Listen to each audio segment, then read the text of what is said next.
+1 എക്കണോമിക്സിന്റെ ഇന്നത്തെ ഓൺലൈൻ ക്ലാസ്സിലേക്ക് എല്ലാ പ്രിയ വിദ്യാർത്ഥികൾക്കും സ്വാഗതം. ഇന്ന് നമ്മൾ ചർച്ച ചെയ്യുന്നത് രണ്ടാമത്തെ ചാപ്റ്റർ ഇന്ത്യൻ എക്കോണമി 1950 ടു 1990 എന്ന ചാപ്റ്ററിന്റെ 5ാമത്തെ ഭാഗമാണ്, അഥവാ അവസാനത്തെ ഭാഗമാണ്. നമുക്ക് ക്ലാസ്സിലേക്ക് പോകാം.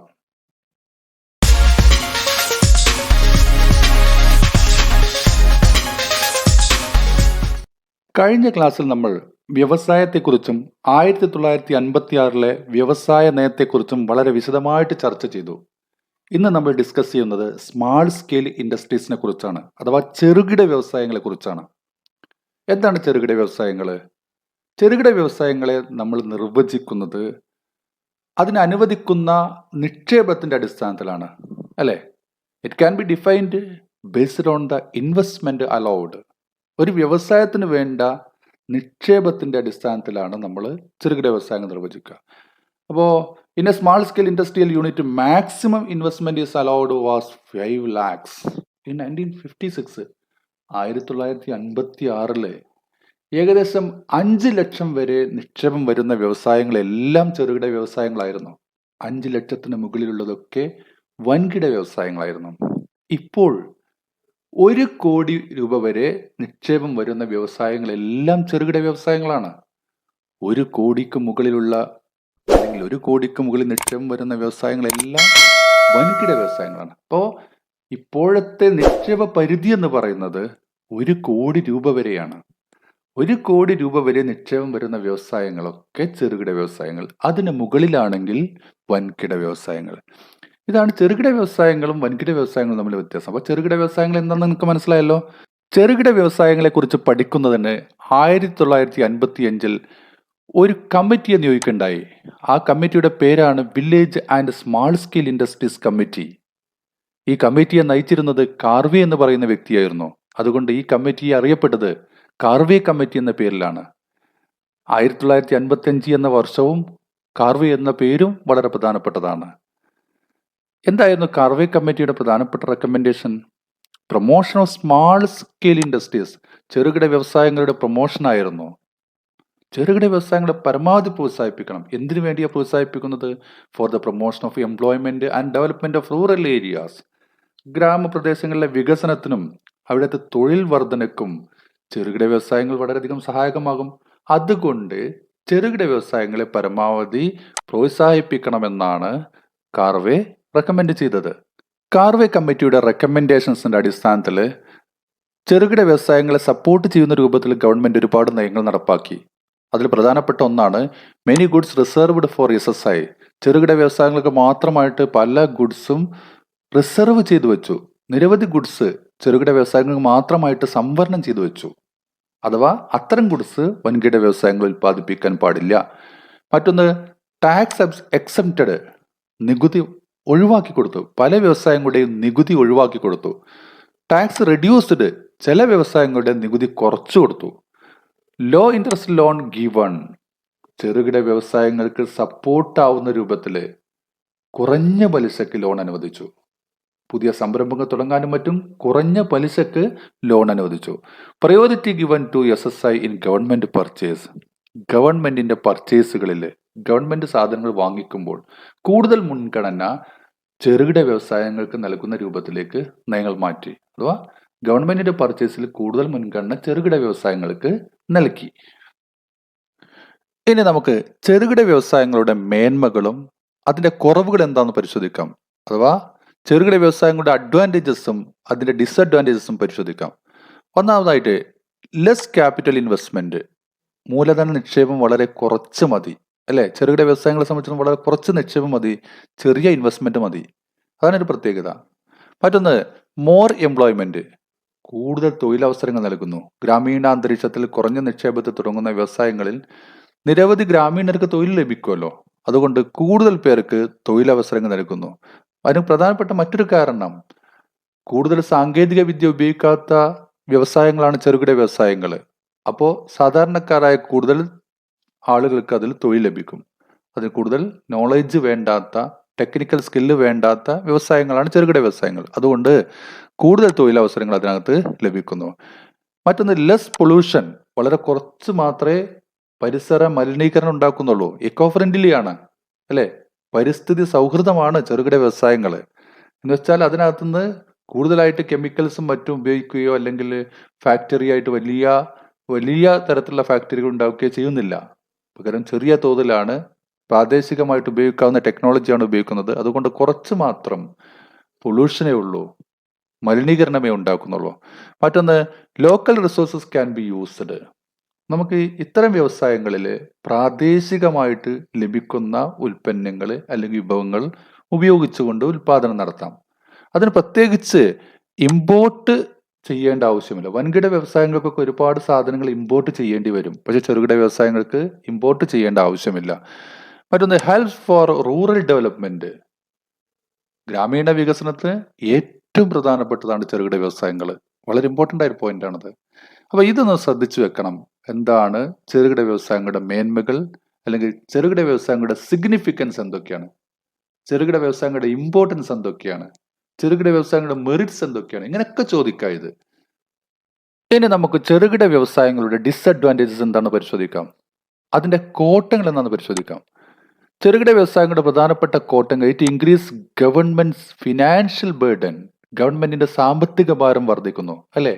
കൂടുതൽ സൗജന്യമായിട്ട് ടാക്സ് ഇളവൊക്കെ കൊടുക്കുമ്പോൾ, ടാക്സ് പൂർണ്ണമായിട്ട് ഒഴിവാക്കി കൊടുക്കുമ്പോൾ അത് ഗവൺമെന്റിന്റെ ഭാരം കൂട്ടുക തന്നെയാണ് ചെയ്യുന്നത്.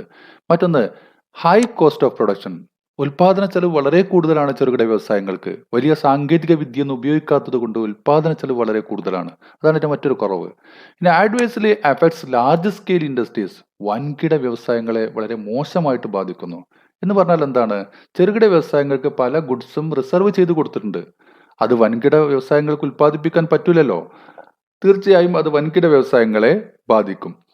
മറ്റൊന്ന്, lack of proper markets for excise. ചെറുകിട വ്യവസായങ്ങൾക്ക് അനുയോജ്യമായ മാർക്കറ്റുകൾ ലഭ്യമല്ലാത്തൊരവസ്ഥ ഉണ്ട്. ചെറുകിട വ്യവസായങ്ങൾ ഉൽപ്പാദിപ്പിച്ച പല വസ്തുക്കളും പ്രോപ്പറായിട്ട് മാർക്കറ്റ് ലഭിക്കാതെ, അഥവാ വിറ്റഴിക്കാൻ കഴിയാതെ നിൽക്കുന്നുണ്ട്. അപ്പോൾ അതൊക്കെ വലിയൊരു കുറവാണ്, അല്ലേ? Lack of credit facilities. അതുപോലെ തന്നെ ചെറുകിട വ്യവസായങ്ങൾക്ക് ആവശ്യമായിട്ടുള്ള വായ്പാ സൗകര്യങ്ങൾ കൃത്യമായിട്ട് ലഭിക്കുന്നില്ല എന്നതാണ് മറ്റൊരു പ്രശ്നം. അതുകൂടാതെ ലാക്ക് ഓഫ് ബേസിക് ഫെസിലിറ്റീസ്. അടിസ്ഥാന സൗകര്യങ്ങൾ കുറവ്, വൈദ്യുതി, അതുപോലെ തന്നെ അനുയോജ്യമായ സ്ഥലം, കെട്ടിടങ്ങൾ, ഇതൊന്നും ലഭിക്കാതെ വരുന്നത് ചെറുകിട വ്യവസായങ്ങൾക്ക് വലിയൊരു പ്രശ്നമായിട്ട് ബാധിക്കുന്നുണ്ട്. അപ്പൊ ഇതൊക്കെയാണ് അതിന്റെ ഡിസഡ്വാൻറ്റേജസ് ആയിട്ട് അല്ലെങ്കിൽ കുറവുകളായിട്ട് പറയാനുള്ളത്. ഇനി ഇന്ത്യയുടെ ട്രേഡ് പോളിസിയാണ്, അഥവാ വ്യാപാര നയമാണ് നമുക്ക് ചർച്ച ചെയ്യാനുള്ളത്. നമ്മുടെ ട്രേഡ് പോളിസി എന്ന് പറയുന്നത് അത് ഇമ്പോർട്ട് സബ്സ്റ്റിറ്റ്യൂഷൻ ആണ്. എന്താണ് ഇമ്പോർട്ട് സബ്സ്റ്റിറ്റ്യൂഷൻ? നിങ്ങൾ ആദ്യം കേൾക്കുന്ന ഒരു വാക്കായിരിക്കും അത്. It means replace imports with domestic production, അല്ലെ? ഇമ്പോർട്ട് ചെയ്യുന്ന, ഇറക്കുമതി ചെയ്യുന്ന വസ്തുക്കൾക്ക് പകരം നമ്മുടെ ആ വസ്തുക്കൾ ആഭ്യന്തരമായിട്ട് ഉൽപ്പാദിപ്പിക്കുമ്പോഴാണ് ഇമ്പോർട്ട് സബ്സ്റ്റിറ്റ്യൂഷൻ എന്ന് പറയുക. അഥവാ ഇമ്പോർട്ടിന് പകരം അത്തരം വസ്തുക്കൾ നമ്മുടെ നാട്ടിൽ തന്നെ ഉൽപ്പാദിപ്പിക്കുക, അതാണ് ഇമ്പോർട്ട് സബ്സ്റ്റിറ്റ്യൂഷൻ. അങ്ങനെ ഇമ്പോർട്ട് സബ്സ്റ്റിറ്റ്യൂഷൻ ആണ് നമ്മുടെ വ്യാപാര നയമായിട്ട് നമ്മൾ സ്വീകരിച്ചത്. ഈ ഇമ്പോർട്ട് സബ്സ്റ്റിറ്റ്യൂഷൻ കൊണ്ടുവരുമ്പോൾ അത് പ്രധാനമായിട്ടും പ്രൊട്ടക്ഷനിലേക്ക് നയിക്കുന്നു. എന്താ ഈ പ്രൊട്ടക്ഷൻ എന്ന് പറഞ്ഞാൽ? It means protection of domestic industry from foreign competition. വിദേശ രാജ്യങ്ങളുടെ മത്സരങ്ങളിൽ നിന്നും നമ്മുടെ രാജ്യത്ത് ഉൽപ്പാദിപ്പിക്കുന്ന ഉൽപ്പന്നങ്ങളെ സംരക്ഷിക്കുന്നതിനാണ് പ്രൊട്ടക്ഷൻ എന്ന് പറയുക. അഥവാ വിദേശ കമ്പനികളുടെ മത്സരത്തിൽ നിന്നും നമ്മുടെ രാജ്യത്ത് ഉൽപ്പാദിപ്പിക്കുന്ന ഉൽപ്പന്നങ്ങളെ പ്രൊട്ടക്റ്റ് ചെയ്യുമ്പോഴാണ് അതിനെ പ്രൊട്ടക്ഷൻ എന്ന് പറയുക. രണ്ട് രീതിയാണ് നമ്മൾ പ്രൊട്ടക്ഷന് വേണ്ടി ഉപയോഗിക്കുന്നത് പ്രധാനമായിട്ടും. ഒന്നാമത്തത് താരിഫ്. താരിഫ് എന്ന് പറഞ്ഞു കഴിഞ്ഞാൽ ഡ്യൂട്ടീസ് ഇമ്പോസ്ഡ് ഓൺ ഇമ്പോർട്ട്സ്. ഇറക്കുമതിക്ക് മേൽ ചുമത്തുന്ന നികുതിക്ക് പറയുന്ന പേരാണ് താരിഫ് എന്ന്. അതുപോലെ തന്നെ മറ്റൊരു പ്രധാനപ്പെട്ട ടൂളാണ് കോട്ട, അല്ലെ? കോട്ട എന്ന് പറഞ്ഞാൽ എന്താണ്? Quantitative restriction on imports. ഇറക്കുമതി ചെയ്യുന്ന സാധനങ്ങളുടെ അളവ് പരിമിതപ്പെടുത്തുക, അഥവാ അളവിന് പരിധി നിശ്ചയിക്കുക എന്നാണ് കോട്ട കൊണ്ട് ഉദ്ദേശിക്കുന്നത്. അപ്പൊ താരിഫും കോട്ടയും വളരെ പ്രധാനപ്പെട്ട രണ്ട് പോയിന്റ്സ് ആണ്. നിങ്ങൾക്ക് മനസ്സിലായി കാണും. താരിഫ് എന്ന് പറഞ്ഞാൽ ഇറക്കുമതിക്ക് മേൽ ചുമത്തുന്ന നികുതി. കോട്ട എന്ന് പറഞ്ഞാൽ ഇറക്കുമതി ചെയ്യുന്ന സാധനങ്ങളുടെ അളവിന് കുറവ് നിശ്ചയിക്കുക, അഥവാ പരിധി നിശ്ചയിക്കുക. അടുത്ത ടോപ്പിക്കിലേക്ക് വരാം. Effects of policies on industrial development. നമ്മൾ നടപ്പാക്കിയ വിവിധ വ്യവസായ നയങ്ങളും ചെറുകിട വ്യവസായങ്ങളുമായി ബന്ധപ്പെട്ട നയങ്ങളൊക്കെ ഉണ്ടല്ലോ. ആ പോളിസികൾ വ്യവസായിക വികസനത്തിൽ എന്ത് ചേഞ്ചാണ് കൊണ്ടുവന്നത്? അല്ലെങ്കിൽ എന്ത് മാറ്റമാണ് കൊണ്ടുവന്നത്? നമുക്കതൊന്ന് നോക്കാം. അതിൽ ആദ്യത്തേത് അതിൻ്റെ ബെനിഫിറ്റ്സ് എന്തൊക്കെയാണ്? എന്തൊക്കെയാണ് വ്യവസായ നയങ്ങളുടെ അല്ലെങ്കിൽ മറ്റു പോളിസികളുടെ നേട്ടങ്ങൾ എന്തൊക്കെയാണ്? അതിൽ പ്രധാനമായിട്ടും the industrial sector grows by 6%. അല്ലേ? ഇന്ത്യയിലെ വ്യവസായ മേഖല 6% വളർച്ച നേടി എന്നുള്ളതാണ്. 1950 മുതൽ 1990 വരെയുള്ള കാലഘട്ടത്തിൽ 6% വളർച്ച നേടി. അതാണ് പ്രധാനപ്പെട്ട മാറ്റം എന്ന് പറയുന്നത്. മറ്റൊരു പ്രധാനപ്പെട്ട നേട്ടം എന്ന് പറയുന്നത് GDP അഥവാ ദേശീയ വരുമാനം 11.8% നിന്നും 24.6% വളർന്നു. GDP 11.8% നിന്നും 24.6% വളർന്നു എന്നുള്ളതാണ് മറ്റൊരു അനുകൂലമായ മാറ്റം എന്ന് പറയുന്നത്, അല്ലെങ്കിൽ ഒരു നേട്ടം എന്ന് പറയുന്നത്. അടുത്തത് ഗ്രോത്ത് ഓഫ് ഇൻഡിജിനസ് ഇൻഡസ്ട്രീസ്. അല്ലെ, ഇൻഡിജിനസ് എന്ന് പറഞ്ഞാൽ തദ്ദേശീയമായ, അല്ലെ, പ്രാദേശികമായിട്ടുള്ള വ്യവസായങ്ങൾ വളർന്നു. തദ്ദേശീയമായിട്ടുള്ള വ്യവസായങ്ങൾ വളർന്നു. അല്ലെ, ഒരുപാട് ചെറുകിട വ്യവസായങ്ങളൊക്കെ വന്നതോടുകൂടി നിരവധി വ്യവസായങ്ങൾ വളരാൻ തുടങ്ങി. അതുപോലെ തന്നെ വ്യവസായ നയങ്ങൾ നമ്മുടെ നാടുകളിലൊക്കെ വ്യവസായങ്ങൾ വരുന്നതിനും പ്രോത്സാഹനം നൽകുകയൊക്കെ ചെയ്തിട്ടുണ്ട്. അപ്പോൾ തദ്ദേശീയമായിട്ടുള്ള വ്യവസായങ്ങൾ വളർന്നു എന്നുള്ളതാണ് മറ്റൊരു മെച്ചം. മറ്റൊന്ന്, India's industrial sector became highly diversified with wide range of industries. അല്ലേ, ഹൈലി ഡൈവേഴ്സിഫൈഡ്. എന്താ ഡൈവേഴ്സിഫൈഡ് എന്ന് പറഞ്ഞാൽ വൈവിധ്യവൽക്കരിച്ചു. വൈവിധ്യവൽക്കരിച്ചു എന്ന് പറഞ്ഞാൽ വ്യത്യസ്തമായിട്ടുള്ള വ്യവസായങ്ങൾ, വിവിധമായിട്ടുള്ള വ്യവസായങ്ങൾ, ഒരുപാട് വ്യതിരിക്തമായിട്ടുള്ള വ്യവസായങ്ങൾ ഇന്ത്യയിൽ വളർന്നു വന്നു എന്നുള്ളതാണ്. പലതരത്തിലുള്ള വ്യവസായങ്ങൾ, അതാണ് ഇതിൻ്റെ ഹൈലി ഡൈവേഴ്സിഫൈഡ് എന്ന് പറഞ്ഞു കഴിഞ്ഞാൽ. പലതരത്തിലുള്ള വ്യവസായങ്ങൾ ഇന്ത്യയിൽ ഉണ്ടായി, അതാണ് ഇതിൻ്റെ മെച്ചം. മറ്റൊന്ന്, ക്രിയേറ്റഡ് മെനി എന്റർപ്രണേഴ്സ് വിത്ത് സ്മാൾ ക്യാപിറ്റൽ ഇൻവെസ്റ്റ്മെന്റ്. ചെറിയൊരു മൂലധന നിക്ഷേപം കൊണ്ട് തന്നെ നിരവധി വ്യവസായങ്ങൾ ഉണ്ടാക്കാമെന്നുള്ള നിയമം ഉള്ളത് കൊണ്ട് നമുക്ക് ഒരുപാട് എന്റർപ്രണേഴ്സിനെ കിട്ടി. അഥവാ എന്റർപ്രണേഴ്സ് എന്ന് പറഞ്ഞാൽ എന്താണ്? സംരംഭകർ. നിരവധി സംരംഭകരെ നമുക്ക് ലഭിച്ചു. നിരവധി സംരംഭകരെ എങ്ങനെ ലഭിച്ചു? ക്യാപിറ്റൽ ഇൻവെസ്റ്റ്മെന്റ് വളരെ കുറച്ച് മതി ചെറുകിട വ്യവസായങ്ങൾക്കൊക്കെ. അതുകൊണ്ട് എന്താണ്? നിരവധി പുതിയ വ്യവസായങ്ങൾ വന്നു, നിരവധി സംരംഭകരും അഥവാ ഓൺടർപ്രണേഴ്സും വന്നു എന്നർത്ഥം. മറ്റത് generated millions of job opportunities.